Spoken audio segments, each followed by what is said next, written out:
Three, two, one. You ready? You're listening to the Real Pineapple Podcast Network.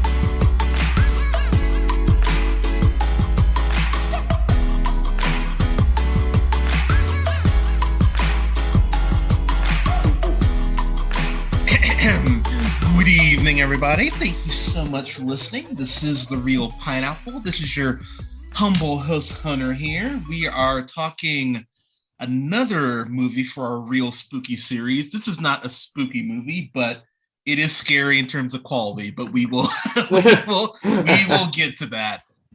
So I've got two special guests tonight, which I am so fucking happy. I actually haven't had either of you on, I don't think. Now I'm thinking about it.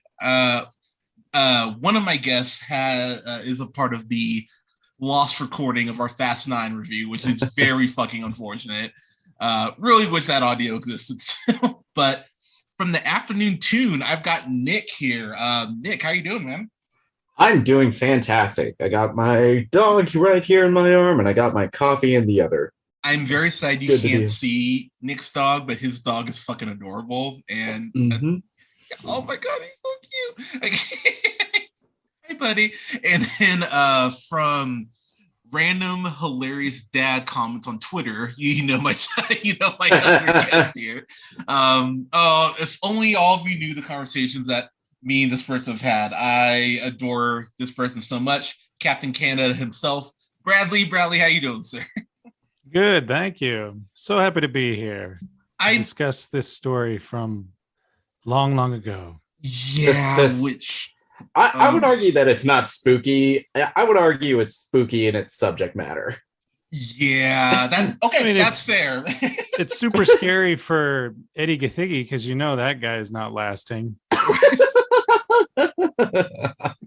They advertised right away. He's not going to make it. That poor guy. Yeah, he cannot catch a break between this and.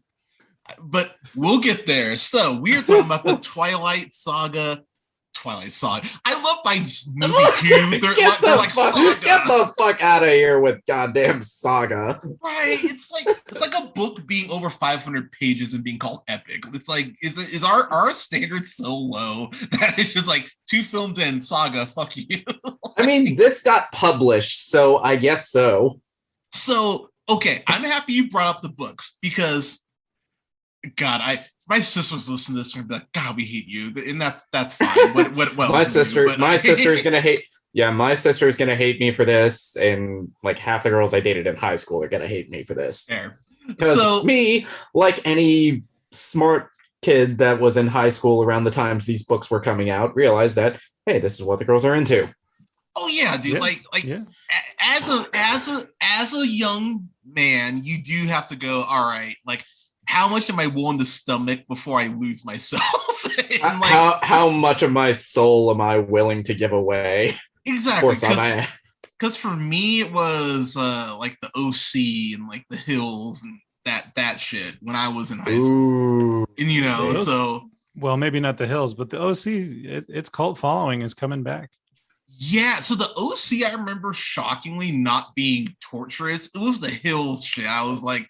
I've never seen any Hills. Yeah, it's a bunch of vain white bitches who like should probably all not have the gift of life. It's like, why the fuck should I care about anyone on this fucking show? But the OC had this weird soap opera dynamic to it that was kind of like cheesy fun.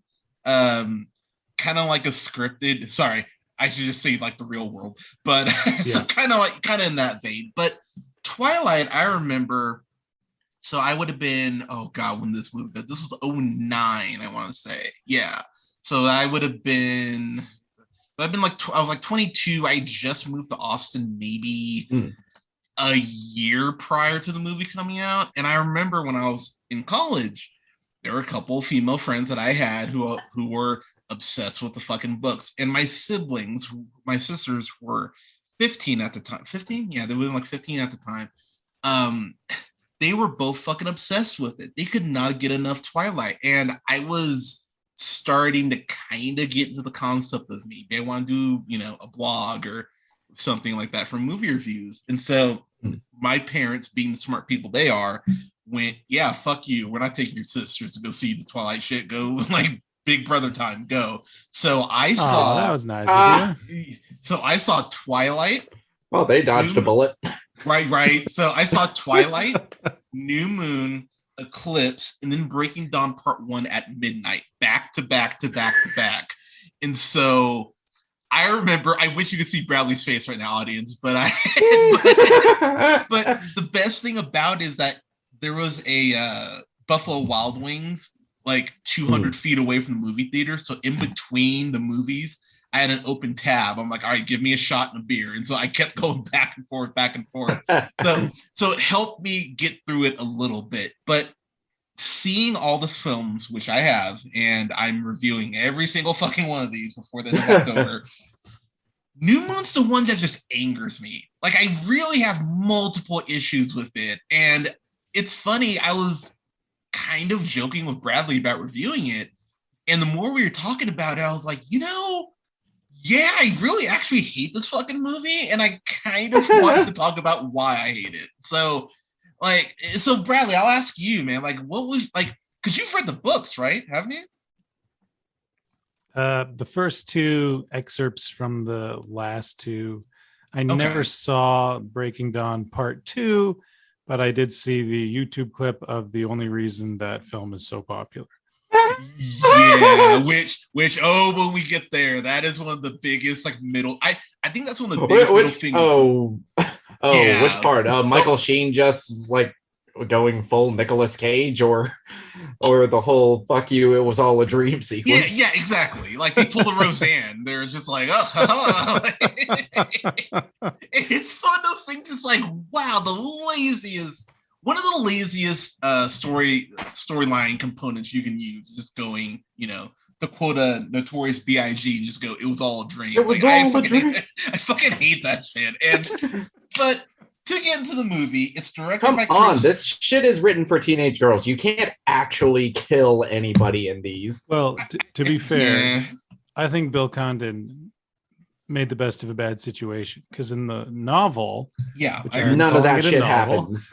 Yeah, Alice is all like being very loose with that definition of the word novel. Yeah, she's essentially is like, don't kill my family. Look, a Brazilian person, and the ancient vampire is like, oh shit, a Brazilian person. That's new. I guess everything's fine. He's like, ooh, melanin. But like, don't act like you don't know. What sorcery is this? He lives in Italy. He can travel the world on a whim. How does he not know Brazil exists? Yeah, so that's fair. But New Moon. But so it's directed. So it's directed by Chris Weitz, who did Golden Compass, About a Boy. Actually forgot he wrote the screenplay for Rogue One, which is, fun fact, my second favorite Star Wars film. I fucking adore Rogue One. And its writer is Melissa Rosenberg, who was a producer and the showrunner for Jessica Jones, which is so hilarious when you think about the female characters. I mean, it's great for one season. So what's funny is I enjoy all three seasons of it. Second season's the roughest of the three, but I love the Hannibal Lecter aspect of Trish is a bitch, and we know she's a bitch. So let's just lean to the fact that she fucking sucks. But whole other conversation. And she was also a producer on Dexter before it got shitty, and Scott Buck ruined it. Before Scott Buck treated that show like the U.S. treats its foreign policy. Just go somewhere, wreck shit, and then pretend that never happened. Yeah, that is accurate. And then Iron Fist, which is but we have Kristen Stewart, who is probably about to win an Oscar, or damn sure at least to be nominated for one if that trailer is in. Yep, Kristen Stewart, who's about to win an Oscar, in love with Robert Pattinson, who's about to be Batman. Yeah, what a weird trajectory their careers have taken. But Stewart, and Taylor Lautner, who went into nothingness. Yeah, he disappeared into the void. He really did. But the second he lost them abs, he just disappeared into the void. Oh, that's sad. That's not fair. Cruel. What's crazy? I mean, if you watch these movies and like judge his acting, it's probably for the best. Yeah, like Tracers and Abduction are like back-to-back swings and misses. Like it's a little. They're not swings and misses. Do you ever see that GIF of like Tyson Fury uppercutting himself? Oh, I have seen that. Yeah, it's like That dude's got a it's tough like that. chin.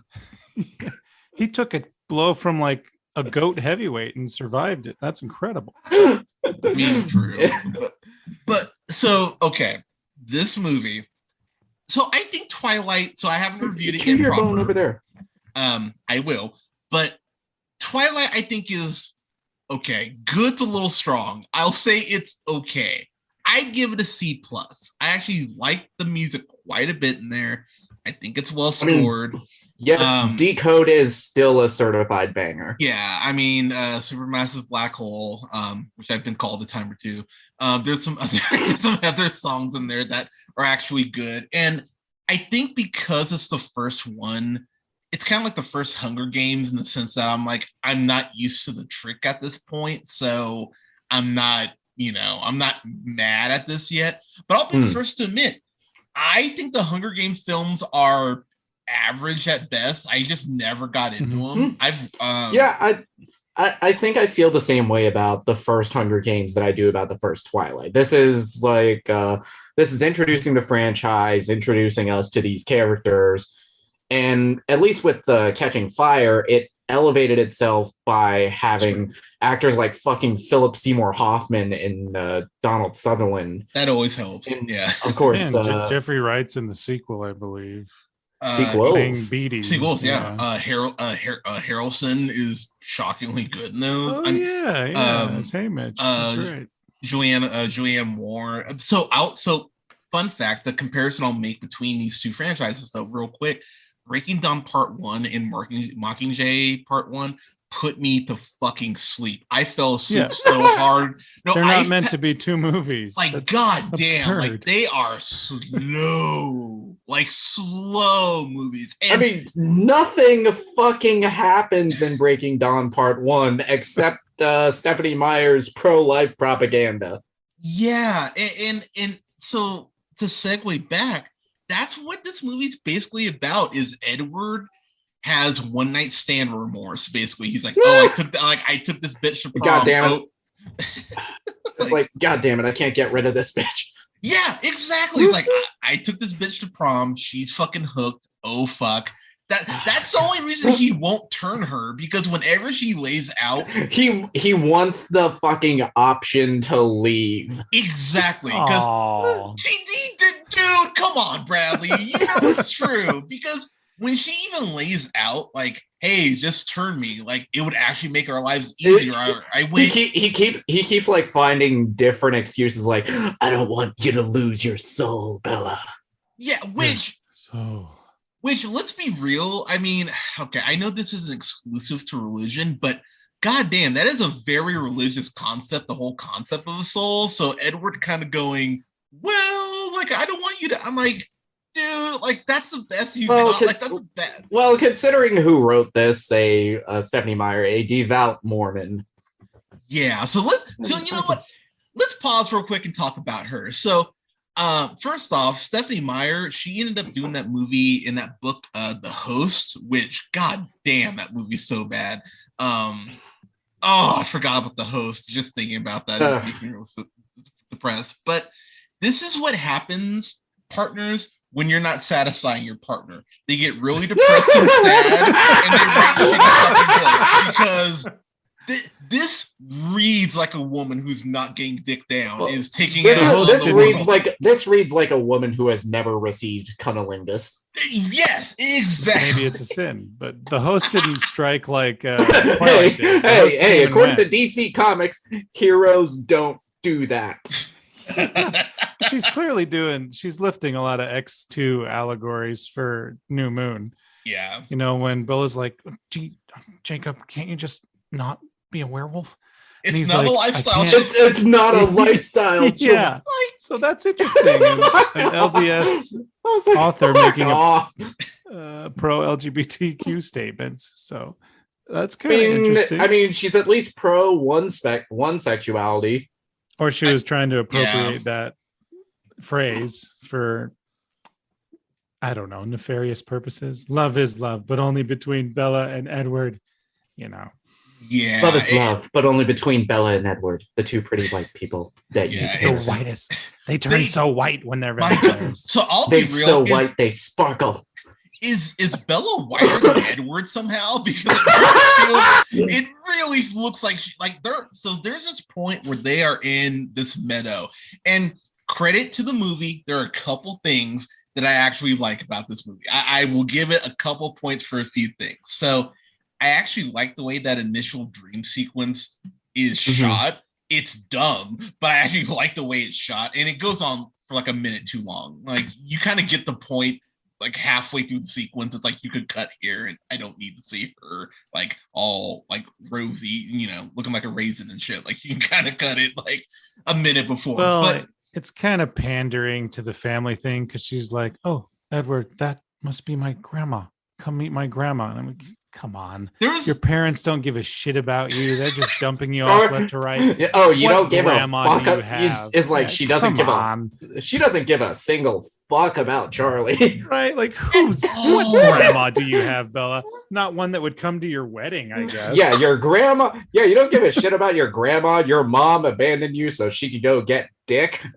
From an amateur baseball player. Yeah, not even major league.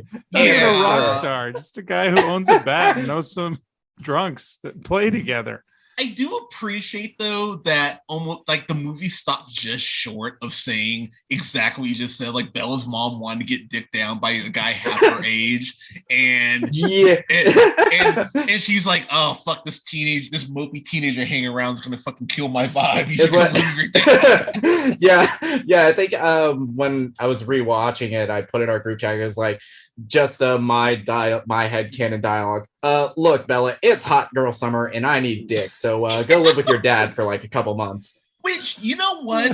I'm sure as unintentional as that was on Meyer's part, I appreciate that. I appreciate the mom just going like, "Hey, I'm gonna get down." It's like, okay, like good for you. I mean, at least someone's happy in this fucking movie, because you want to talk about taking the weather of Seattle and making it like humanized form. Everyone in this movie is so fucking depressed. Like it's kind of a bummer to watch this movie, because Charlie's fucking depressed because he can't get sleep, because there's this point where Charlie's depressed because he can't sleep because his daughter sucks. So let's talk about why she sucks. So basically this whole movie starts off with, you know, Edward and Bella are still together, Lord knows why, and Alice, who Bella should be with, by the way. She has so much more sexual chemistry with Ashley Greene than she does with either of the fucking male leads in these. Keep going on that, because Bradley and I were talking about that. We were like, I felt like I was the only one who ever felt like this, because I'd have people go, "No, she belongs with Bella or with Jacob or whatever." I'm like, no, she belongs with Alice. Really watch these movies. She belongs with Alice. Well, I think even they know that, but what's interesting about it, Alice, and it's tiny things that maybe you can even see in the actors, because as we know, Kristen Stewart has come out as bisexual, and she has chemistry, and now we can acknowledge that, yes, she has open chemistry with a lot of scene partners. But Alice and Bella, they look each other in the eyes, and they hold hands, and they're affectionate towards each other, while Edward's all like, "I love you. Here's the back of my left shoulder. Every breath you take is a gift." Okay, like, so fuck that line. Dude, really? This is not that hard, Edward. Like, it's not. So if you want to feel like a better partner, just watch how Edward treats Bella, because he treats her like that fly that's like around your sandwich on your picnic. You're just like, like he's so rude to her. I mean, his dialogue, it should just be written in like the textbook of red flags. Yeah. I mean, you're not wrong. But the thing about this is that Edward's 109 years old. The movie says 100 fucking 9. They fucking lampshade it, and it's still fucking weird. It's so weird because Bella says the right words, but in the wrong tone. There's this point where she even goes, maybe I shouldn't be dating someone so much older. I should be thoroughly repulsed. And I'm like, you should be. Yeah. I was like, take this. You fucking dumbass. Yeah, it's like you're right there. It's like you just have the wrong fucking tone. It's like you were right there at the point, but you missed it. And so they throw this birthday party the Cullens do for Bella, and this is where which of course Bella doesn't want because she's awful. Yeah, and this is where the movie really does just lose me and never gets me back. So Alice goes all out. Like the party's absurd. Look, it's beautifully decorated. The amount of candles she had, like it's something you would do for a partner. It really has this like romantic like hue around it, and Edward could give a shit. He's like, oh, I have to be here. Oh, like this is like me biting someone. This sucks. And but this is like when my parents got shot in that alley. Oh, if they show vampire bites on Thomas and Martha Wayne in the Batman, the floor is a B. That's all I'll say.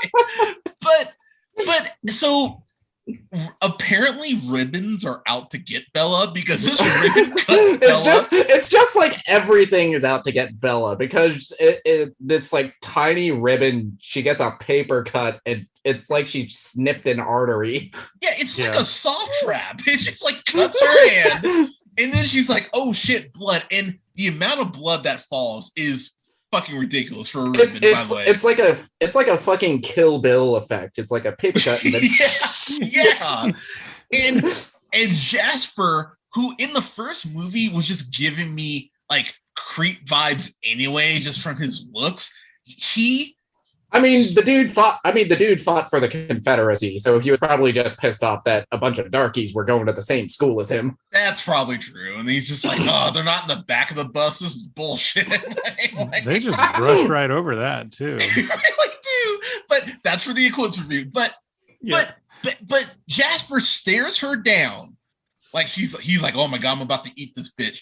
Edward has this look like, oh shit, he's about to eat my partner, the one thing I won't do, and just yeets her across the room, smashing her into glass. Yeah, I thought he was wearing a Ray Rice jersey. I'm like, what the fuck are you doing, man? Like the way he I thought he was about to fight John Jones. Goodell, like, we got to destroy footage of that party. He flings her. He causes as much damage as Jasper would have. Like he flings her. He just yeets her across the room into a whole bunch of like glass and shit. But it's supposed to be this heroic moment. Like he's saving her. I'm like, is he? Saving her from what? The life she wants to have with you? Like. And I think that's the biggest issue, or one biggest issue. One of the biggest issues. Don't buy my girlfriend. I think we could just say biggest issue because there are a lot with this franchise. Fair, but that in particular, like especially after that, I just went, dude, just buy her and get this over with. Like at this point, it's like that. It's like that couple that is constantly just having like issues when you know a lot of it could just be fixed. It's like just fuck already. Yeah, honestly, but you can't do that because this is a good Christian book. Yeah, I mean, is it though? So, Brad, so I want to talk to you about that, Brad, because we've been having punishes sex instantly. The main character is kind of awful. Pedophilia is made completely light of. Spousal abuse is A-okay as long as he loves you. Yeah, it is funny. This doesn't sound like what Christians promote. It sounds like what they're like. No. Have you watched Fox News lately? I was gonna say we just don't do anything about it. Is at the most. But go on. I think it's cute, by the way, how they only have the indigenous woman with like scarring from her actual physical altercation with her partner, like but the worst scarring makeup I've ever seen too. Yeah, like even Harvey Dent would be like, ew, like it's rough. Like when you see I mean, come on. Does this movie look like it has Dark Knight level of a budget?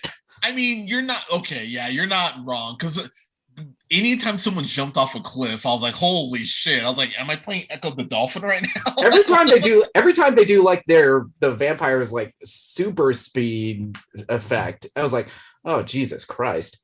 Yeah. It was like it looks better on the Flash on the CW. I mean, yeah, you're not wrong. But so I do want to talk about Taylor Lautner. He is like, if you look up the word himbo in the dictionary, at least in this movie, you just get a picture of him because he does nothing and says nothing and is just there to take his shirt off, which, to be fair, if I had abs like that, I would never wear a shirt either. Oh yeah. Oh, absolutely. Props to him. Like, yeah. Good on him. Good on him on that gym and steroid and chicken and broccoli diet that he was on for like 8 months to be shirtless. Yeah, because I will say the problem is that, like we talked about with Alice, both these guys are such pieces of shit because Edward flat out, like after that whole Jasper incident, it was like, oh, bye. Yeah, he's like, peace the fuck out, I'm gone. And so my first thought, no, it gets even worse because I think I think I put it in my notes. It's like, by the way, you're never gonna see me again, but please stay alive, and I will. Because if you die, I'll kill myself. But see, the one That's thing you like missed, so abusive too. The one thing you missed out on Nick is you forgot the part where he says, "Would you do me a favor?" Before that, after I just broke your heart, it's like, "Oh, do me a favor." It's like, "Fuck off, dude! I don't know who fuck you." Yeah, the entire time I was like, "Man, fuck you." But the thing is, man, there is no one in this movie to like outside of probably Alice and Brawny Paper Towel Man because Alice, Charlie, and I'll say Anna Kendrick because the entire time I was saying, "Oh Jesus Christ, you are way too good for these movies." Her name's Jessica. I want to say it's Jessica. Yeah, and I'll get to my thing with her in a second, but I can't believe how Bella just goes into having these night terrors. She gets broken up with so hard she becomes catatonic. Yeah, but it's like she did a tour in Nam. She was like, "Oh my god!" and I'm sitting there watching. It's like, you selfish bitch. You need to go to counseling and talk through some of this shit instead of because Charlie just looks exhausted. Like he looks like SpongeBob when Gary leaves. He's like, like Charlie just wants to cry, and I feel so bad for him. But she won't shut up. She is waking his ass up like at 2 a.m. and he's like, "Oh, Edward again. Fuck, I hate that guy." God.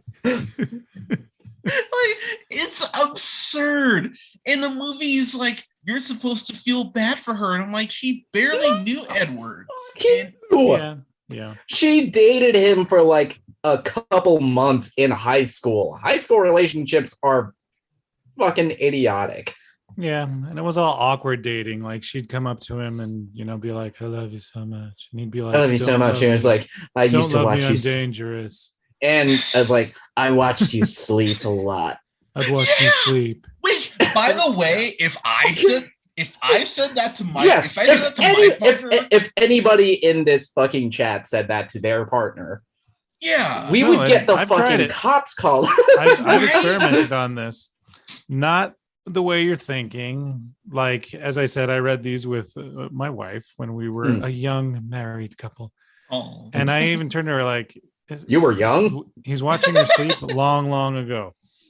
He's watching her sleep. It's kind of creepy. And she's like, "No, it's romantic. Like, you can't be away from her." So I was like, "Okay, so if I did, wifey." Yeah. So 2 a.m. she's asleep. I just stand over the bed staring at her. She did not wake up thinking that was romantic.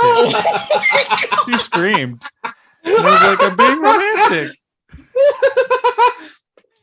God damn. Was that like the scene in Iron Man 3 with like the armor? Exactly. Yeah, that sounds... That's So don't try anything in this book. Yes. Real relationship-wise, the only reason that Edward gets away with it is because one, he's hot and he's written by a woman that does not understand how creepy that is. Yeah. It's real. That's the thing. There are so many plot points. So the Coens end up leaving, not just because of that thing, but Edward. Yeah, because Edward said, "Yo, I'm trying to get rid of this bitch, but she is hella clingy." So not even that, but remember he drops the whole, oh yeah, people are starting to talk about Carlisle's age because he looks 10 years younger than he's supposed to look. And I was like, really? No one's talking about how pasty and white he is? Like, that's the thing? Like, no one's talking about how pasty and white he is and the fact that you're all like adopted siblings and it all looks like you're fucking each other. Which they are. And it's like, oh, yeah, how very Mormon of them. But it's one of those things. I just don't get how Edward stands to live in that house and doesn't like, Bella, come over now. I'm done. You know, I just heard my brother, Bella, my sister, while the other two watched. Yeah, I just heard both of my brothers. Yeah, I just heard both of my sisters get railed. And remember, he can read thoughts, so he hears all of it. Oh, that's a good point. I didn't think about that. So when Edward leaves, Bella just loses her shit. She just like it turns into a teenage version. She goes catatonic. She like is in the fetal position in the woods, and she gets rescued by one of the Sam, the native native guy who just shows up at Charlie's house completely shirtless and nobody fucking questions it at all. It's just like there's shirtless natives running all over. Like that's how bad the white man hurt his tribe, is that they can't afford shirts anymore because everyone is just... It reminds me of like Parks and Rec whenever like the Wamapoke chief whatever like questioned them.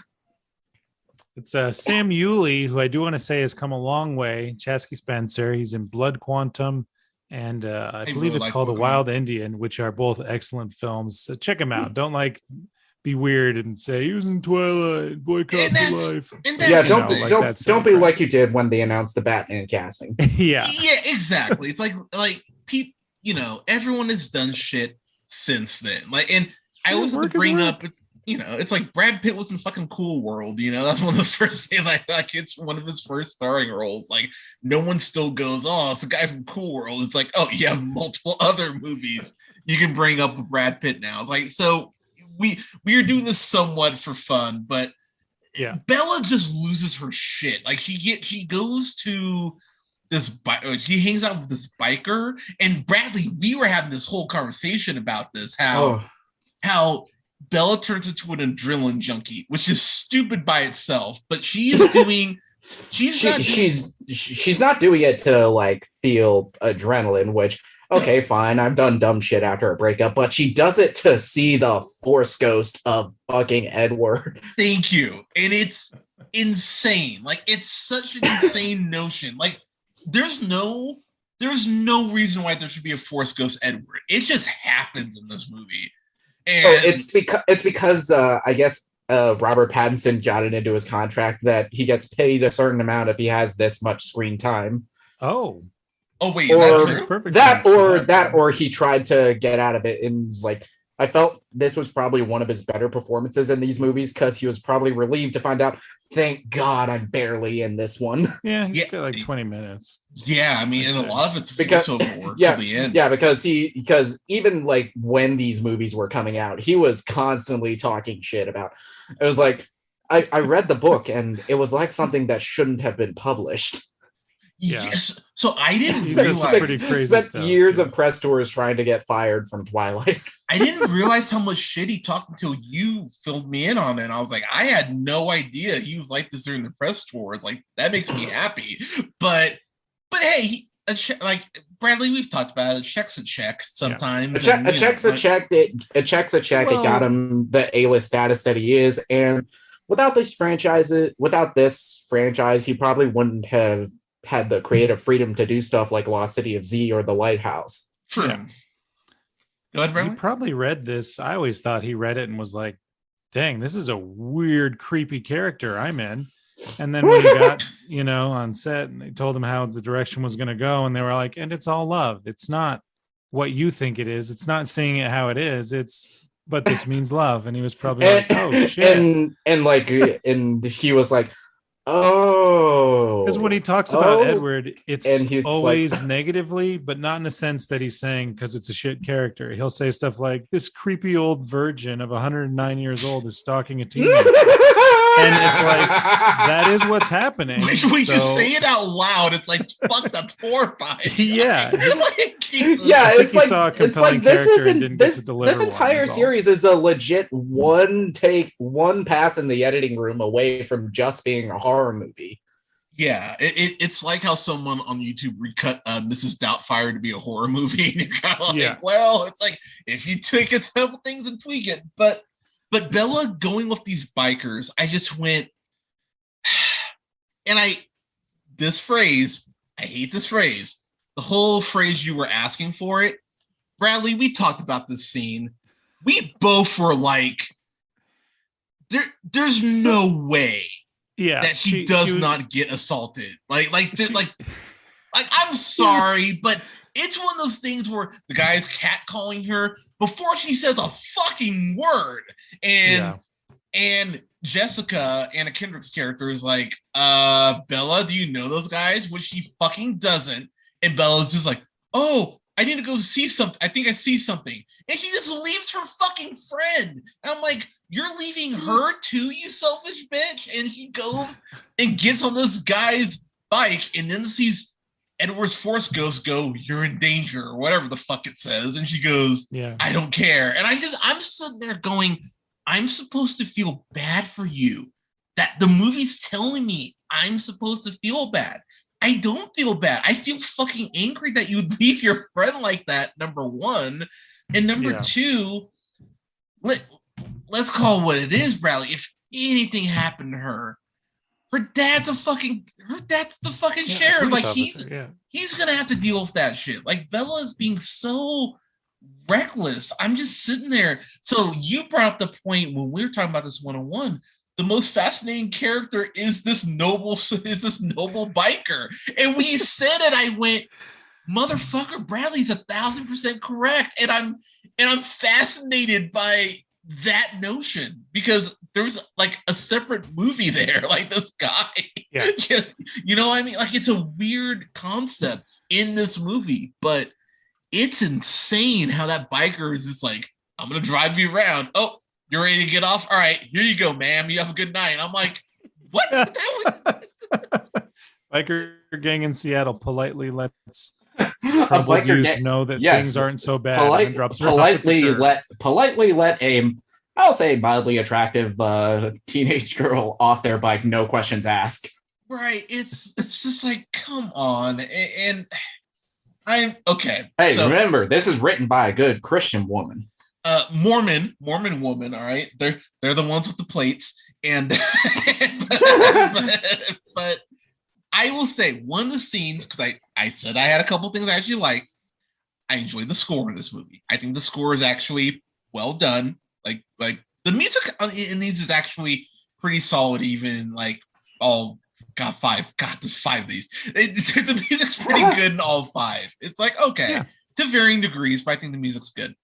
I think this is actually really well directed as far as how it's shot. Yes, there are points where the CG is so like they are stretching that shit like a rubber band. Like they're trying so hard, to make all this shit work within the context of the story. But the werewolves look bad, y'all. Like they look really bad. Like they are. I like had my dog next to me. And I was just saying, "Oh, Fluffy!" Yeah, they look like a goddamn plushies. Yeah, they look like plushies of like a dog. Yeah, yeah. They really should have symbols on their heads, like My Little Pony, because it's rough. Like there is this shot where Jacob looks at Bella, and you see like her reflection in his pupil, and I'm just like, ugh.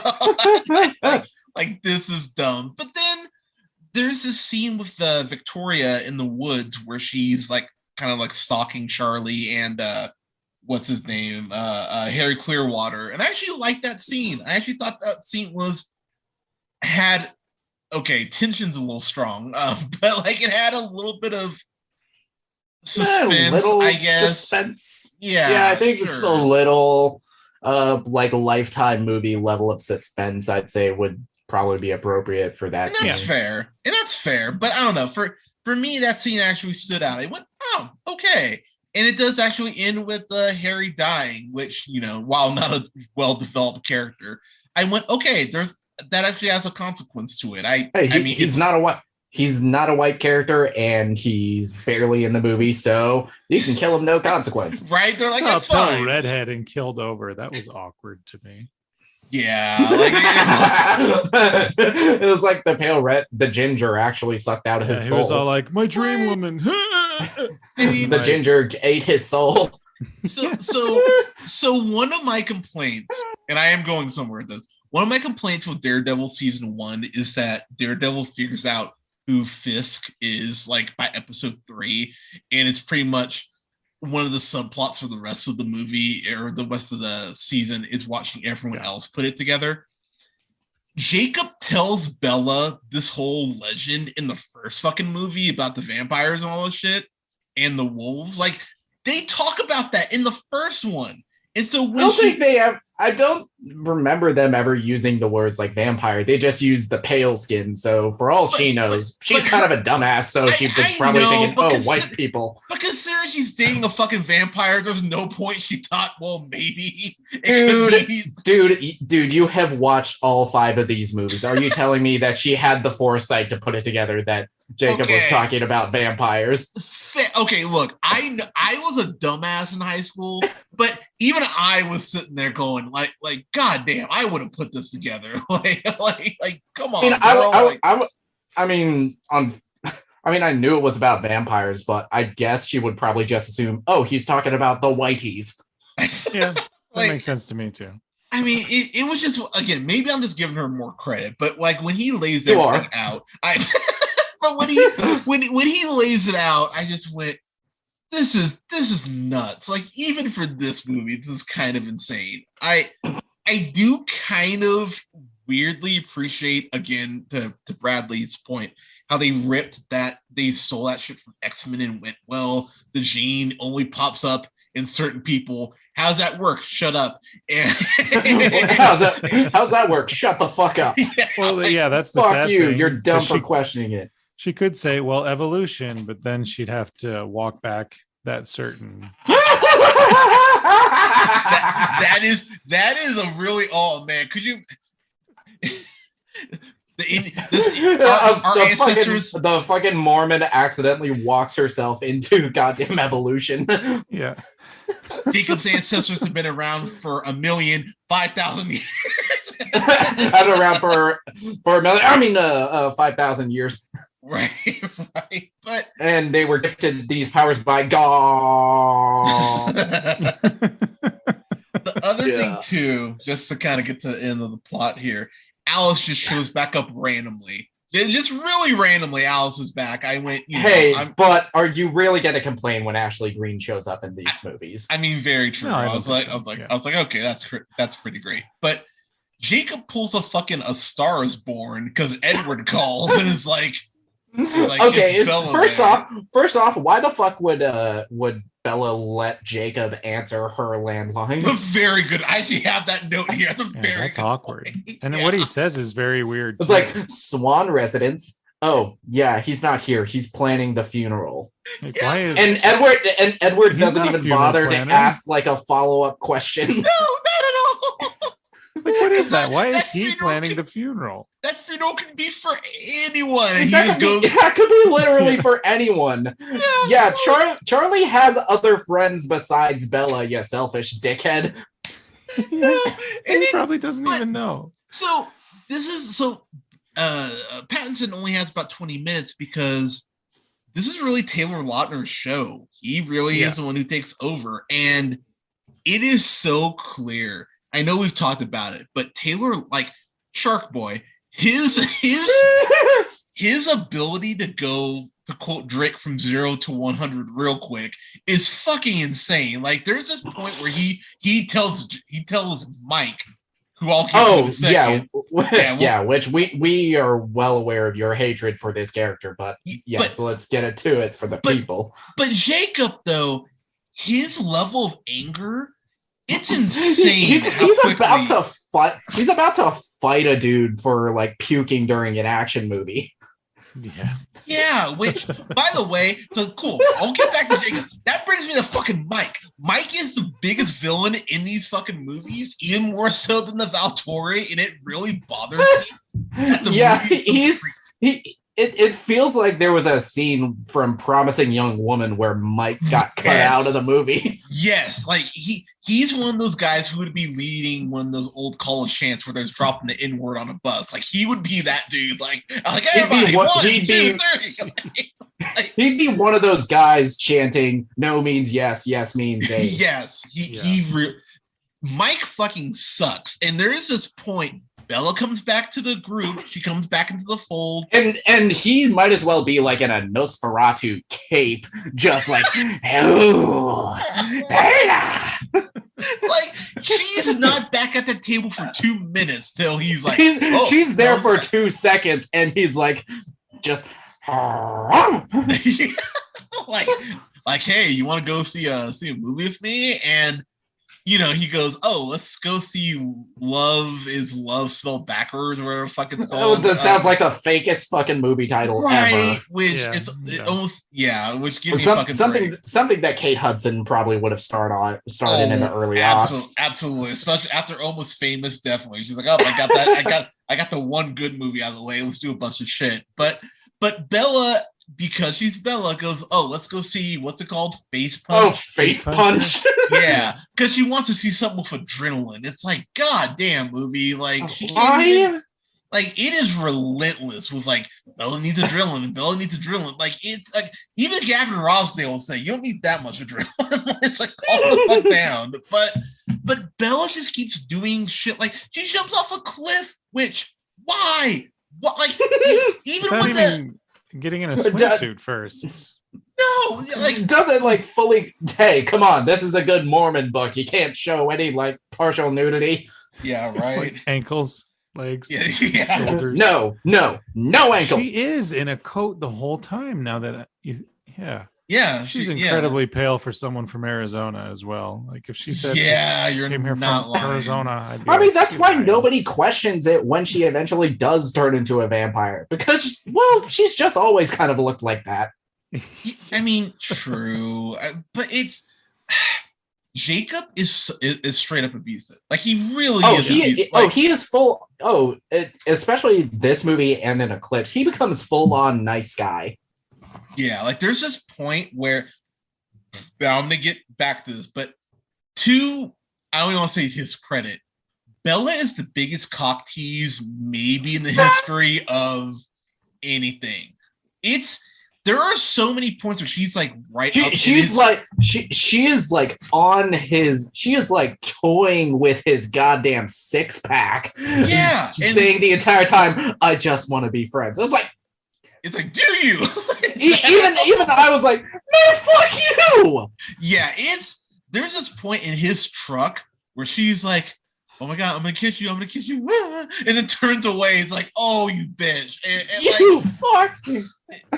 Yeah, it's fucking ridiculous. She is a cock tease from hell.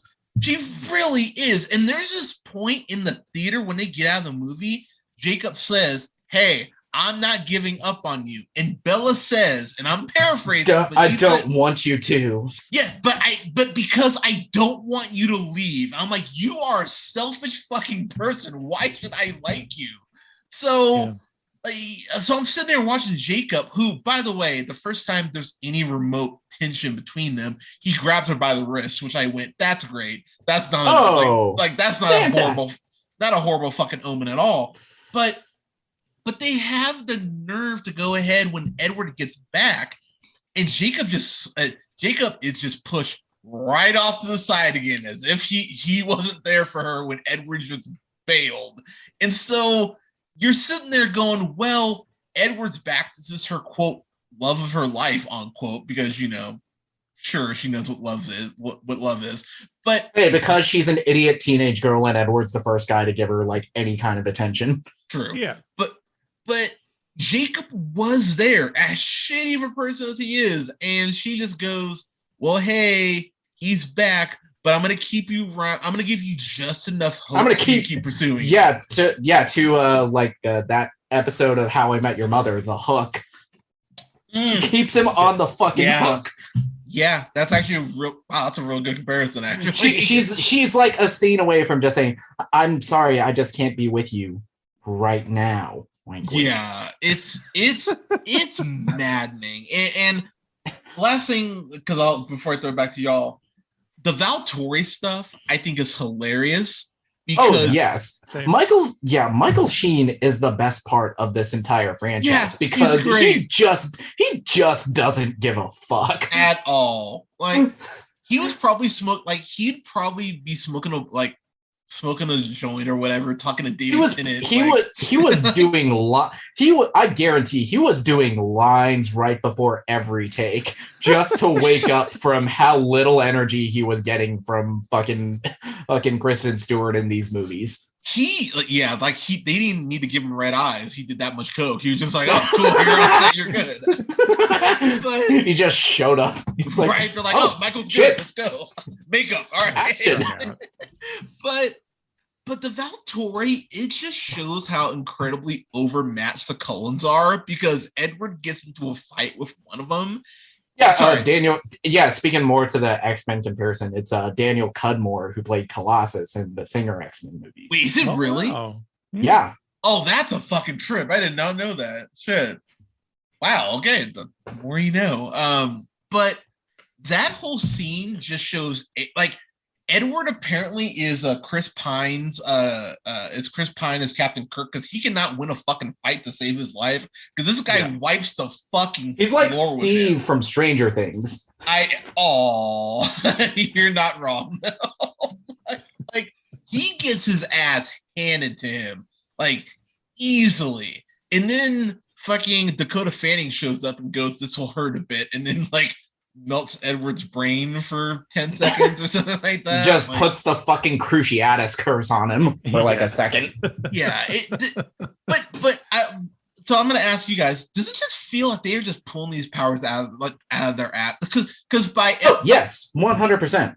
They just feel like there's no rhyme or reason. Even when they talk about the Valtori, it feels like a summary of what should be a much longer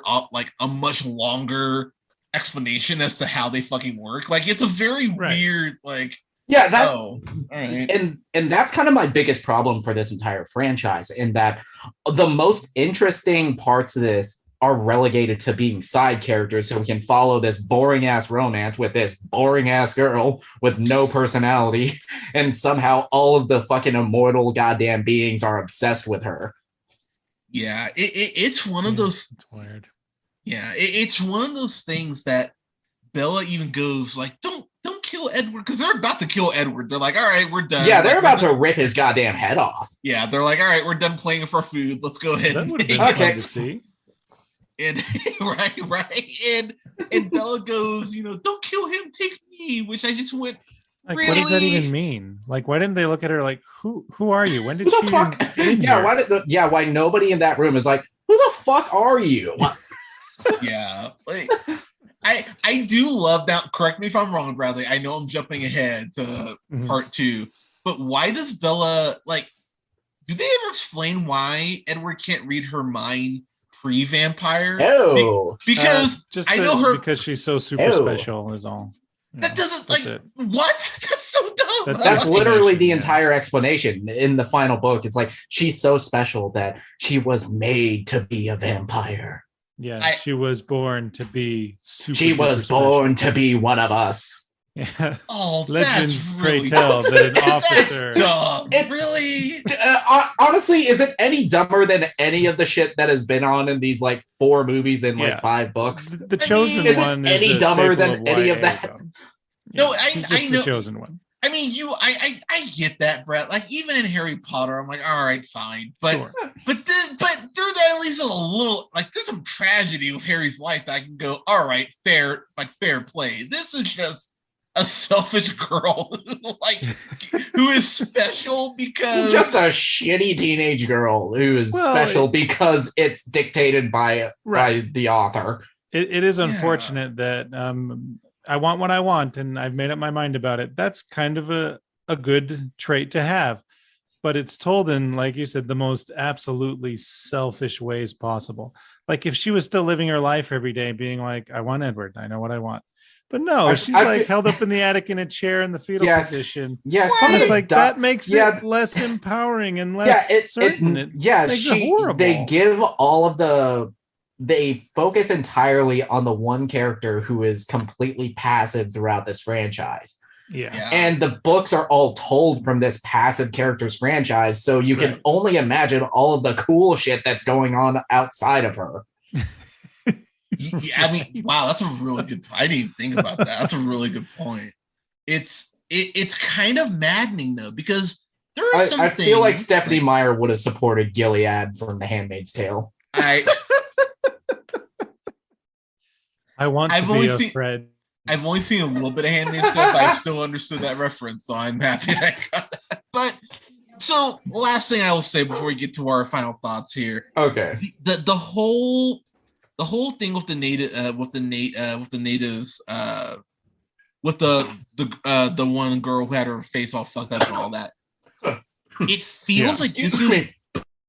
It feels like this is a tradition of these women being in these just abusive relationships and just going basically for the tribe and just brushing it off. And I found that so genuinely fucking heartbreaking. I was like, wow, there's actually, you could build up one of these women to actually go, yeah, no, fuck this. And you could actually have an empowering character there. But yes, and in the books, and I think in the movie, in the latter movies, they actually tease that kind of thing, but because we're stuck following this boring fucking lead, we don't get any kind of development from that. Because I think Stephanie Meyer in this book, she comes right out as pro spousal abuse.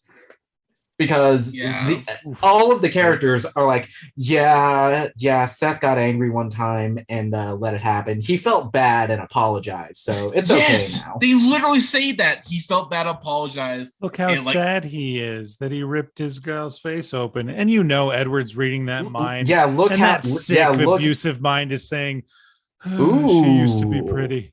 You know, and Edward's mind is like, ooh, like go on. Like, this is some cool fanfic I'm writing.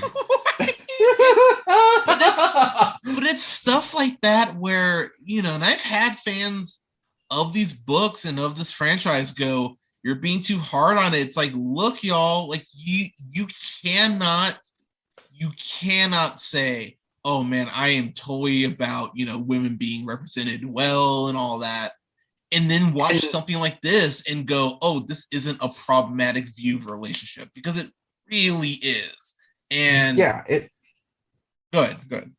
Yes, it absolutely 100% fucking is. Yeah, it's one of those. So Bradley, we've talked about this. It's like how I read the story of Job in the Bible and people try to justify it to me, and I'm just like, this is really upsetting, and I don't get why people don't get as upset as I do reading that fucking book. Like, yeah, it's like, well, he got everything back. It's like, he didn't though. Like, he got new stuff, not what he had. I think he was okay with what he had, and this whole view of relationships and how Bella is okay, let's call it what it is, playing these two guys against each other. Because at the very end of the movie, when Edward is back, hitting the two guys against each other because she is so fucking bored with her life that this is her only source of entertainment. Yeah, but clearly, like, she clearly gets off on it. Like let's call it what it is. She probably goes up to a room, it's like, oh man, I know Edward is, you know, sitting somewhere looking at a wall, listening to, you know, Vampire Weekend or whatever. Listening to fucking Decode by Paramore. Right? Yeah. Like Yeah. being depressed. Which again, certified banger. Oh, absolutely. Yeah, I think it's a banger too. And you know, Jacob's off somewhere, you know, shooting arrows or drinking fire water or whatever he was doing. because Bella's too much of that. Yeah. Because Bella's a bitch and takes genuine joy in people's misery. And I don't get how you like it. You know, like, the plot twist of the entire series should have been that Bella's a fucking actual succubus. Oh my, okay. And just sucking the life out of all of the... Okay, that would have been brilliant. If they pulled that shit, I would have given it a standing ovation, but I digress. So I will save you two for last since you are the guest. This is one of my least favorite films I've ever seen. Like, I was really sitting up thinking about over the last couple of days, like, do I hate it that much? And rewatching it, I'm like, yeah, I kind of fucking hate this movie. I hate the net. It's, you know, it's apropos that 50 Shades, you know, spun off because of this bullshit. Because in the same way I hate the 50 Shades movies, because it's like, oh, this woman, she likes to be dom. This guy's not abusive at all. What's consent? Yeah, consent. It's just a word. Yeah, consent. That's a river in Egypt, right? Yeah. For people listening out of context, that was a bit. yeah, exactly. It's insane. And I don't understand how teenage girls reading this, it's got vampires, it's aimed towards them, fine. But people, there are much better fucking YA. There are. Read some old Anne Rice. Like read that. Like don't read this shit. You can. There are better uses. You deserve better than this. You do, and I can't not give this a go fuck yourself just on principle, because like even the stuff I like, the stuff I hate, I really hate. Like how Edward's out in sunlight at the end of the movie and no sparkling. It's like, but he's not in enough sunlight. It's like, okay, so we're just changing the rules as we go. Like, fine, whatever. It's stuff like that just makes me want to cry. And sunlight. But they're out in meadows all the time, and apparently no one else ever comes in these meadows. Like that Boy Scout who's like, what the fuck? Why are you sparkling? Like, we didn't get that scene. Yeah, they for sure have killed. And just before I go off on my final thoughts, is Charlie the worst cop in this town ever? Because every single fucking time we hear the news in these movies, it's like another hiker goes missing. It's like, what the fuck? He's just like, Charlie's too fucking busy dealing with his terrible daughter to fucking do any actual police work. I've been in those mountains, Bella, several times. Wish I would go missing. Yeah. It's like the second supernatural thing gets Charlie. He's like, oh, thank God, finally. Right? Like, I've been waiting. Release. Well, and just closing on that before you finish your final, they live in Seattle. If the Cullens walked around, they live near the whole Seattle. population would be like, they're in Forks. They're like near sparkly Seattle. people, whatever. No one would care. I mean, yeah, they'd call it some hipster trend and be like, "Oh my god, yeah, that's so exactly." Cool. Yeah, so when the actual fucking reboot of this, which come on, we all know it's eventually gonna happen. Yeah, probably they can lampshade that. But what are you calling it? 2025? They announced 2025. Pattinson and Stewart will play Esme and Carlisle appropriately. Oh god, they would do that. Oh sweet fucking god, they would. Oh Christ, they would. Yeah. And get some unknown actors. Oh fuck, they're gonna do this. Bradley used fucking new existence. God damn it. There's not enough whiskey in the world to make me tolerate that. Well, it's like how I've accepted Back to the Future. The moment Robert Zemeckis dies, they're greenlighting a Back to the Future reboot. Yeah. Like they will, the moment he's gone, they're like, the fucking studio, the studio estimates. Execs at fucking Universal are sacrificing a goat so they can fucking kill Zemeckis so they can reboot Back to the Future. Robert Zemeckis, just stay in your house, bud. stay in a rubber room so you don't get Final Destination. Remake Bubble Boy of Robert Zemeckis.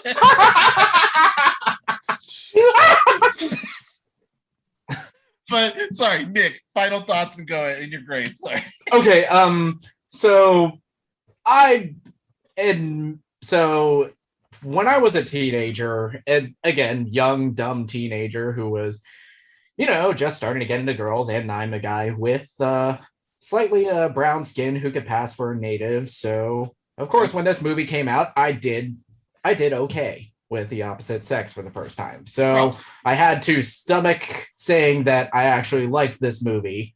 And I had to reach for shit that I would say was good about it. It's like, the soundtrack is pretty good, which it is. It is. All of the side characters in this, I'd say, are doing the best with what they have. Like Ashley Greene, she's a fucking joy whenever she is on the screen. She really not just because she is goddamn gorgeous. Anna Kendrick is also too good for these movies. I just feel bad for Charlie whenever I see him on screen. But outside of him, yeah, Billy Burke's fun. And the worst thing about these movies is the most interesting characters are left to the goddamn sideline. Like Carlisle and Esme, I just want to see more of their story because they are so much more interesting than fucking this awful girl and Edward. They actually feel like a couple that has lived together for like hundreds of years. Bella's a goddamn cock tease from hell, and this movie is goddamn 2 hours it's and 10 over minutes 2 long. hours, which is insane.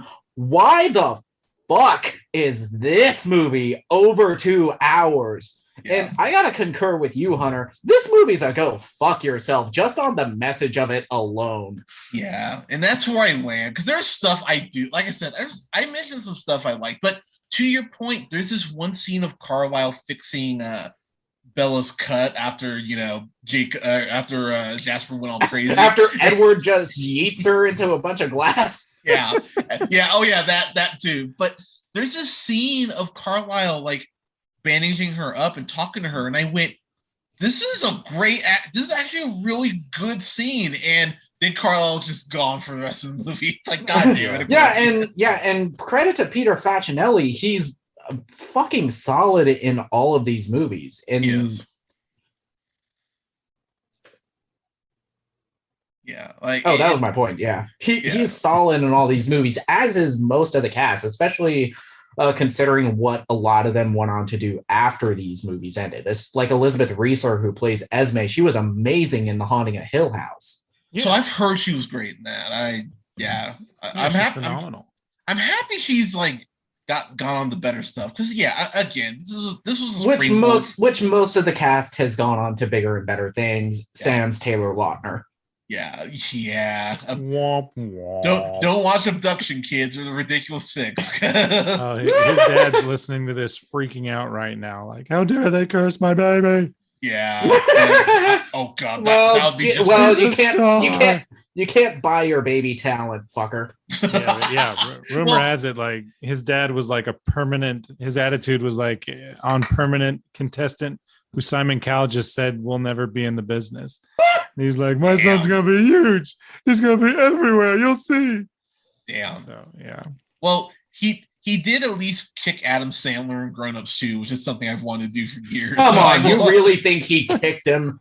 You really think Adam Sandler's gonna take a kick from a guy who's actually proficient in martial arts? That's true. Yeah, he seriously hurt. Let me live the fantasy. but Bradley, we've said our piece, sir. Your final thoughts and your grade, sir. Okay, I'll probably be the nicest. Give us a peek into your wisdom of age, sir. Probably going to be the nicest, but also kind of the meanest. So this, according to statistics, was every Twilight fan's favorite book. Really? And the film, believe it or not, fails to live up to their expectations of this book. This film is hated by the fan base. It should be. Kirsten Stewart and Pattison actually ad-libbed "I love you, Bella. I love you, Edward." They ad-libbed that scene and then had to fight to keep it in the movie. Really? The director was like, "No, they shouldn't say that. That's dumb." The movie You just started asking to marry her. Okay, sorry. Oh God. That blows I feel my dirty fucking after mind. talking about this and learning that. Yeah. How? I wish you could all see my face right now because I know Bradley might this think I'm doing a production bit. was hell. I'm not. Yeah. So Oh, the best thing about this, Chris Weitz would use the shit ton of money this film made to go on and direct and write and produce A Better Life with Damien. I forget his name, but very good movie. He's in The Hateful Eight. Yeah. Damien Bashir. I'm sure I'm pronouncing his name wrong. So that's a good from this. The rest, it's just a mess. I don't know what it's trying to say. And you can't have deep conversations about it because then everything just turns to craziness. Like, oh, he loves her so much he would kill himself if he even thought for a minute that she stopped being alive. Like, yes, if he just randomly called and asked 0 follow-up questions something that would be upsetting. The horrible thing is everyone comes off as so nuts in this. Like if I was a Cullen, if I was a Sparkly Cullen, almost as if they were written by a woman with no actual pedigree in literature. Right. If my brother was like, remember that girl I ditched in the woods 8 months ago? She's dead now.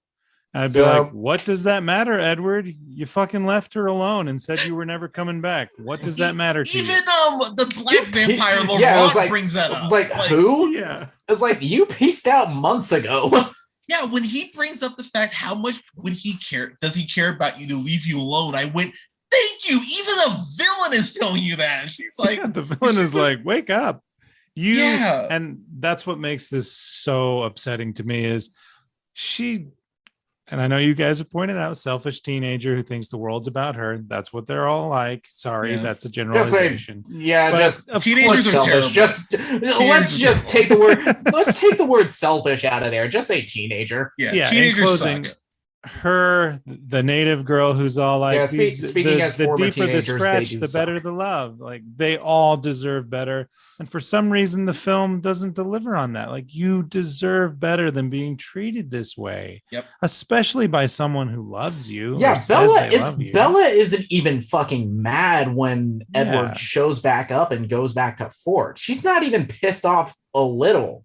Not really. Like I know it would be way too serious for a silly movie like this, but I don't care. There needed to be at least 30 seconds where Carlisle or Esme. This movie isn't silly. This movie is not treating any of this as silly like it should be. I think it comes off as real silly. Michael Sheen is. Michael Sheen is the only one who's treating this as silly as it should be. They don't even have like a 30-second where Dr. Cullen is all like, Edward, you were going to kill yourself? We need to have a conversation. Yeah. That would have been enough for me. Just somebody to show some real concern. Yeah, just Carlisle saying, you're all doing to each other. Yeah, it's like even Emmett just like, wait, you were going to kill yourself over this girl? Right, like, dude. Dummy. You dumbass. I mean, go get a Gap catalog. There's thousands like her, Edward. Just hang out at the American Eagle at the mall. You'll find like another girl like that. Seriously, go to downtown Austin. The brooding shit will clean up there. I will say that the only other positive, I grew up very sheltered and naive. So I was getting nostalgia when Bella was like, I'm going to go be bad. I'm going to drink milk that's past the expiration date by a day. Shit. I'm going to drink a Coke that's flat. Yeah. I'm going to use this credit card, which I know might be near its limit, and buy something. And then, what is it? Ed Obi-Wan Kenobi is like, no, don't do it, Edward. Know what? I'm gonna get single ply toilet paper. I'm gonna. And Edward just shows up. Get the 2-ply. Right. Oh, please get the 2-ply. I'm gonna buy a ticket to a PG-13 and see a PG-13 movie. Oh shit. Know what? I'm gonna buy a ticket to a rated G movie and go see one that's PG. Exactly. Get fucked. So that made me laugh, and I did appreciate how silly that was. I'm gonna talk to. No, I'm just kidding. So yeah, this it's just so bad, And it gets worse as the further you get away from it. Does. Like I do have fun going like, oh yeah, me and my wife, we read all these and had, a good laugh and be all like, could you imagine being that wealthy? And the fact that it became a world phenomenon is when it was like, whoa, how did that even happen? Yeah. These silly books about a guy who doesn't watch football, so has all the time in the world for his girlfriend. I mean, yeah, that's a cool fantasy, but madness. So, yeah, I suppose I'll give it a fuck you as well. Okay. It sucks. The fans say it sucks. The actors say it sucks. So, yeah, who am I to go against people who lived through it? Even though I do think it's great. Chris White's got to direct an incredible film later, and Michael Shannon's having Michael Sheen's having a ton of fun. Okay, so, Michael Shannon was in these. Yeah. That would have been fast. Could you imagine? Vampire. Okay, I know about vampires. You're a vampire. Yeah. Michael Shannon as a member of the Valtori would have been fantastic, and I'm so sad. Oh, if they cast Michael Shannon, just take all of my money. Yeah. Oh man, if he like worked in dialogue from Revolutionary Road, like you're not going to turn her. What happened? You said you were going to turn her. Now you're changing your mind. Oh, wait, you little bitch boy run off through the woods, leaving her in the fetal position? What happened, coward? And yeah, Kate would be there too, like, he's not well. Leave him alone. He's not well. I like to subscribe to the multiverse concept where there's a world where that film exists, because that sounds amazing, and I'm very sad that I can't watch that movie right now. His little bitch boy. His character from Shape of Water, like fucking Bella's mom with his dead finger. He's sparkling in Italy. He's like, you really are a god. Yeah. Goes Man of Steel. What about those vampires? I will find them. Where did you train? On a farm? God, we just written a way better Twilight New Moon movie than they ever could have. Yeah.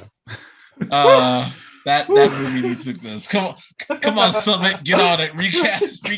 Come on, It's like been 10 years. It's been more than 10 years. You can reboot it. Exactly. You know what's weird, and I will say this last bit in closing, and I can't believe I'm going to say this. It might work better as a show. It actually. Fuck! Like, you might be.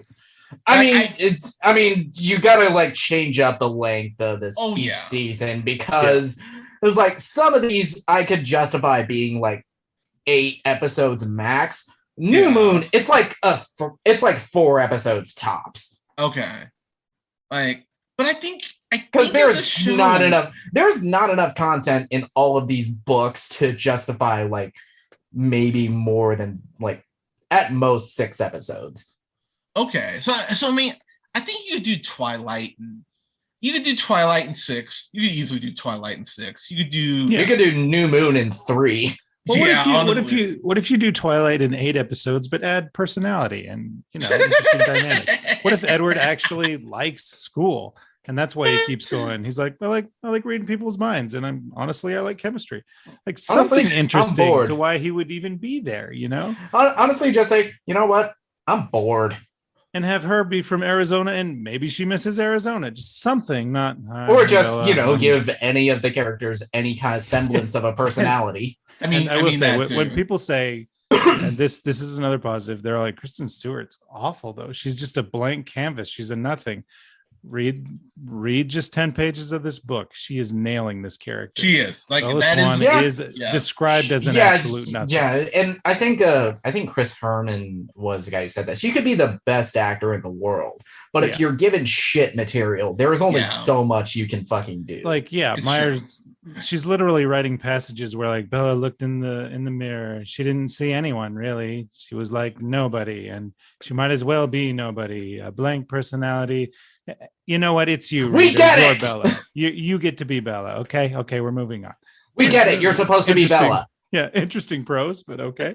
The irony is that it was like the only adjective that Stephanie Myers ever knows is darkly. She was like not too tall, not too short.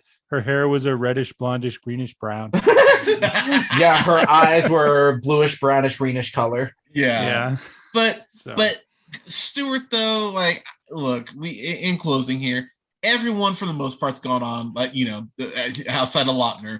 I mean, I'm excited to see Stewart in Spencer coming up. Spencer. Yeah. I'm excited for that. I can't wait to see what Pattinson does with Batman. Same. I'm really excited for his take on it. And in The Lighthouse, while I haven't reviewed it properly. Yeah, The Lighthouse is fucking incredible, and it's kind of a crime that neither him nor Willem Dafoe got Best Actor nominations. Yeah, you could easily make a case for piss either. someone off. Yeah, Dafoe must have pissed someone off. I can see Pattinson. The man sold the line. If I had a steak, a bloody steak, I would fuck it. And he sold it. He had more chemistry with a steak than he did with Bella. I mean, yeah, you're not wrong. But I'm very happy we're done talking. So New Moon is the worst one. So it's kind of downhill from here. For me, it's a tie between New Moon and Breaking Dawn Part 1. No, this is the absolute worst one for me. I think it's the worst one. Breaking Dawn is like over 2.5 is near 2.5 hours, and jack shit fucking happens in that movie. And that's you're watching some couple you don't give a shit about's vacation video for like an hour and a half of it. That is rough, because I remember at the end of Breaking Dawn, I was like, I'm done. I'm out. I can't watch any of these. Yeah, it was because of the controversial. I gave up. I straight up did not see Part baby, 2 until this year. Yeah. Really? Oh, yeah. That's funny. That is funny. I remember when at the end when Jacob imprints on the kid. I remember on the newborn baby. I had to cover my face like, with my hey jacket. Bella, what are you doing later? Right. Never mind, you're a daughter. That opening night, I had to grab my jacket and put it over my head because I was laughing so hard I was hyperventilating because I was like, he's not imprinting on this fucking infant right now. And I'm like, God damn it, movie. But well, you think he would have? It's not pedophile. It's not pedophilia. I'm gonna wait until she's 18. Yeah, that's still grooming. That's gross. Also, it's until she's 18 looking, which was in like 3 months. Yeah, that is true. You know, well, if he's wearing a priest collar, he would have just gotten transferred. But that's neither here nor there. But yeah. Well, we'll end off that one before I say anything else that'll piss people off. Shots fired. Right. Ooh. Balls in your court. Pepperidge Farm remembers. Francis. Exactly. Bradley, where can the people listen to you, find you, all that jazz? Oh, you could hear me on the Screener Squad at oneofus.com, reviewing movies. Isn't it .net? Usually I think it's .net, isn't it? Yeah, .net. Usually reviewing Netflix specials mostly. So, yeah. Fair. And follow me at Bradley of Martin. No E in Bradley.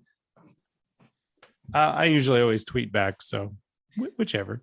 He does. It always brightens your day. So I highly recommend people follow. He does. Yeah, and Nick, where can they find you, man?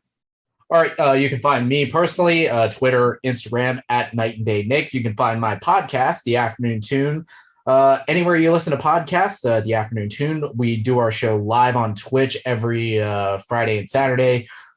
Twitch.tv/The Afternoon Tune. We have our poll up for our spooky season coverage up on our Twitter right now. Twitter.com at Afternoon Tune, and be sure to give us a like, give us a follow, give us a sub.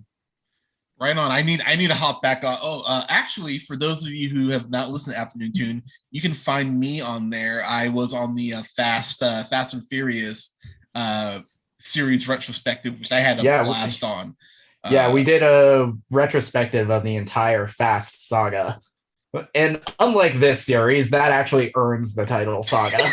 Yeah, it does, which is insane. This actually made over $700 million, which I had to look up. I was like, God damn. Oh, that makes me so sad. Right, when you think about like something like Shazam, which I love so much, and barely Uh-huh. barely made money, and you see Twilight, New Moon, it's like, God damn it, like the world's not fair. I Juggernaut. feel sad. Yeah, so there's something fun to leave off on. But everyone, thank you so much for listening. We'll have reviews up here for oh god, what is coming out for Halloween Kills, which I'm stoked to watch that tomorrow. I'm actually gonna Oh, I cannot wait. yeah, I'm ready for Halloween Kills. Gonna have a review up for that. And I have a review up for Scream because I have not seen. I've seen Scream once. I'm like, I'm gonna watch Scream. Dude, haven't seen it you're in a while. reviewing Scream and you didn't call me, you son of a bitch. Hey, I haven't reviewed it yet, man. If you want in, it'll be in a week or so. But yeah, I'm gonna watch Scream. I'm actually really excited to watch that. And gonna review the original Halloween, which I also have only seen once, but bought, and I went, fuck, I should probably watch that. So we'll have some reviews up for that stuff as well as a review for Ted Lasso season 1 and 2 next month, which I am really excited to review those because I have a lot to say. And I'm going to be hopping on Twitch at twitch.tv/JHunterRealPineapple. I'm going to be streaming Resident Evil 4 here in the next couple weeks. So I'm going to try and beat that game because I have not beat Resident Evil 4 and I fucking should have. But I think it's usually everyone's favorite is RE4. Yeah. Yeah. So we'll see how that goes, everyone. But guys, thank you so much for listening. Take care. Get your COVID shot. Wear your mask for fuck's sake. And we will talk to you soon. All right. You can hit that stop button. Beautiful. That was 90 minutes. Goddamn. That did not feel like that. Holy crap. Yeah. Let's see. What is the 13th? I always just sign with my date.